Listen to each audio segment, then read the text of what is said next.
Welcome back to Keen on Australia. This is our first episode for 2025. I hope everyone's had an amazing holidays with a Christmas break and obviously New Year's. They've had some great time with friends and families.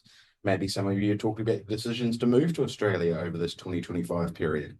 Either way, we're back now. We've got great more episodes coming up, and this episode's a bit different. In the background behind me, you'll see the amazing city of Ho Chi Minh in Vietnam. We took a short break away from Australia. That's one amazing thing with living where we live now. Some of the overseas travel is quite cheap. That side is the tallest building in Vietnam, and that's just part of the city in Vietnam here in Ho Chi Minh. So let's find myself a seat. What's up for 2025? We're going to have more episodes as we've been doing, talking about moving to Australia, living here in Australia. We've got some good episodes coming up. We've got one with a financial advisor. He's going to be talking to us about how you understand your money and your savings, your retirement here in Australia, because obviously those things will change a bit and be quite different to where you've possibly moved from. So we'll understand how super works and some of those sorts of things, some of the things you can do with super and other plans for your retirement and investments, etc. here. Then we're going to talk with a vehicle wholesaler. He's going to tell us more about understanding buying a car privately, buying a car from a dealership, some of the do's and don'ts with getting your car and your driver's license here in Queensland, understanding what a WOVI vehicle is, so a written-off car, all those sorts of things he's going to inform us on. So that'll be quite informative. Then we'll be talking to some expats, people that have moved. They've been here for maybe a year or two, how they're finding it. We'll understand what works for them, whether they are happy with their move, whether they did the right choice, what they found difficult, some of the things they wish they knew before they moved. And we'll be talking with lots of people. We've got a lawyer coming up. We'll talk to them about understanding the difference in laws with your wills and estates and things like that, how it does change quite a bit when you move country. So that'll be something else that'll be interesting.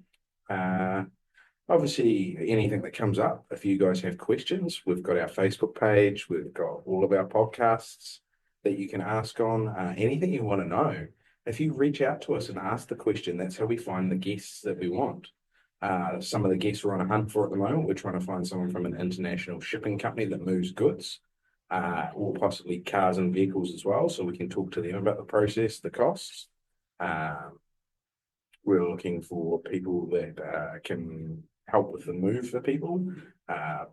We've talked to everyone last year. Obviously, there's some great back episodes you can go through, look at some of them, understand all the options out there for getting a home loan, getting a vehicle loan, all those sorts of things. We'll be doing more episodes on how to set stuff up. So when you first get here, like things like getting your driver's license, opening a bank account, understanding Centrelink, Medicare, those sorts of things, which are all things that are very important. Understanding the pathway to citizenship, depending on what country you're from. Obviously, for Kiwis, this will be quite an easy process. For people around the world, it's different depending on what visa you move over on. So that'll be quite interesting. In regards to this episode, I'm going to talk a bit about travel. We've found since we moved to Australia that travel is a little bit cheaper for us from moving from New Zealand and very, very convenient with lots of options. Living on the Gold Coast where we live, we've got two international airports within an hour's drive, Brisbane International and Gold Coast International. When we want to go somewhere, we just pick the airport, check the flights, go to the other airport, check the flights. Whatever one has the most convenient or cheapest flights for us, that's the airport we fly from. We don't really pick one or the other for any reason. It just comes down to what flights work for us. We decided a while ago we were going to have a family holiday over New Year's because it's quiet time for me at work with a lot of things closed. So we started looking around, and a family from the UK that we hang out with quite a bit said, "Oh, what about these cheap flights to Vietnam?" So we had a look, and yeah, it was very affordable to get over Vietnam compared to what it would have cost to get from New Zealand. So we booked some flights to Vietnam. We spent a lot of time here having a look around Ho Chi Minh City. Then we will fly from here to Bali, which again is quite a cheap hop. It's a couple of three, I think it's 3 hours in the plane to get to Bali from here. And then Bali is a very cheap destination from anywhere in Australia, especially from Brisbane and places like Perth, etc. It was very, very popular. So we'll have a look around Bali and then go back home. So international travel, depending on where you're going, a lot of Asia is a lot cheaper than what it was when we lived in New Zealand. And then domestic travel, we found quite cheap. So for us to get down to, say, Sydney or Melbourne, just for a weekend getaway, quite often we can get flights for like $99.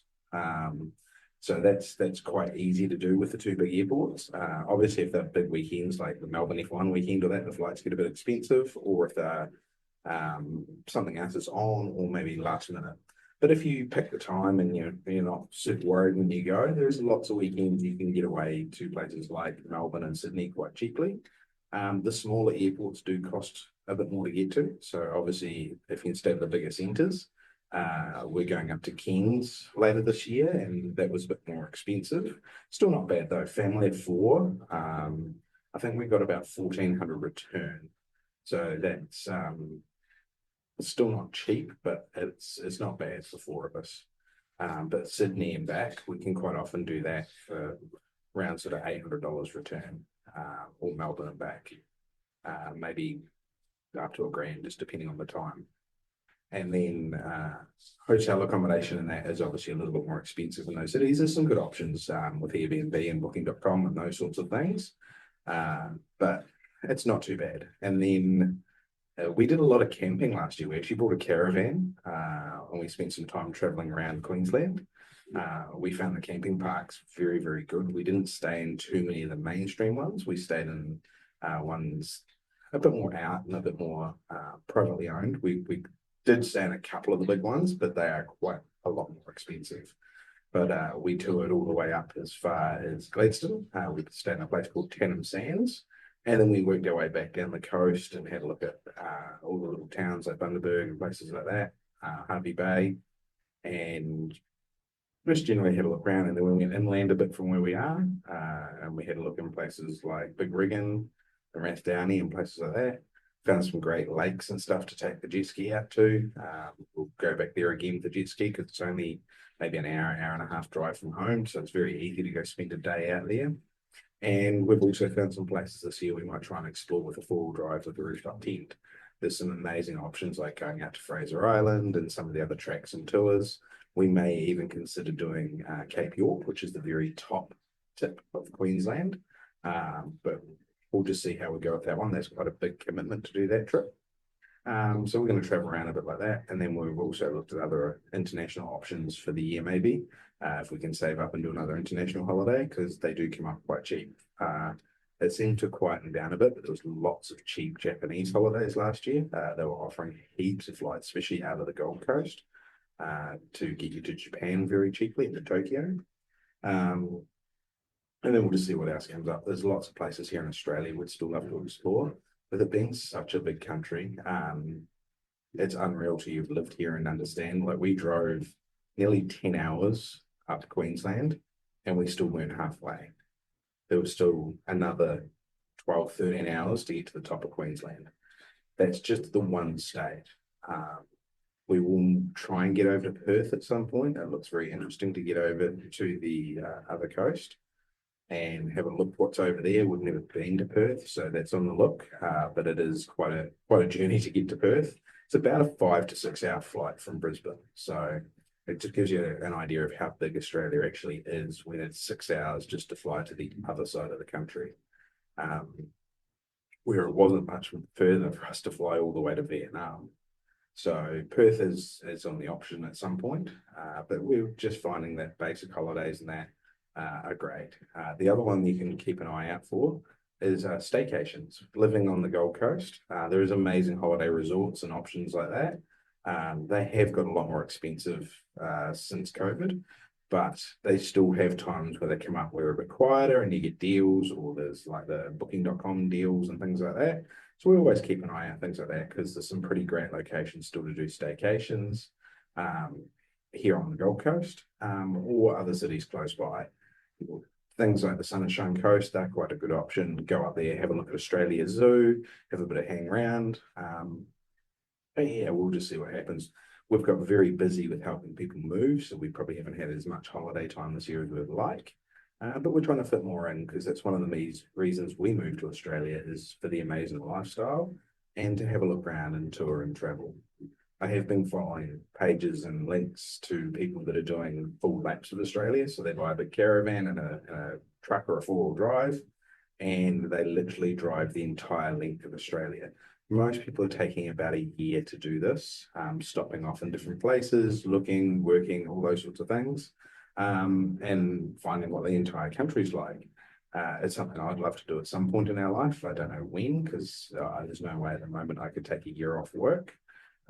But it's something we'll work towards maybe. Another option is I'm currently following someone that every time they have a holiday, they fly to where they've left their caravan, they travel for a week or two, then they put the whole lot in storage, then they fly back home again and go back to work and carry on. And they're going to take between 4 and 5 years to tour right around Australia, doing it a few weeks at a time. So that's another option that's out there because the bonus, I suppose, with a Queensland vehicle, once it's got a warrant on it, what we call a roadworthy certificate, you never have to do another one again until you're being caught by the police for a defective vehicle or you sell it.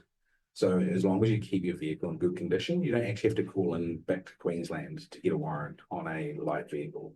So that's an option we may consider. That's just one of the cool things we've found here. There's so many options with traveling around Australia. So I'd like to welcome everyone to season 2 in 2025. We have some great episodes coming up. Please remember to jump on our Facebook page or DM us, message us. We've got Instagram, TikTok, all those things.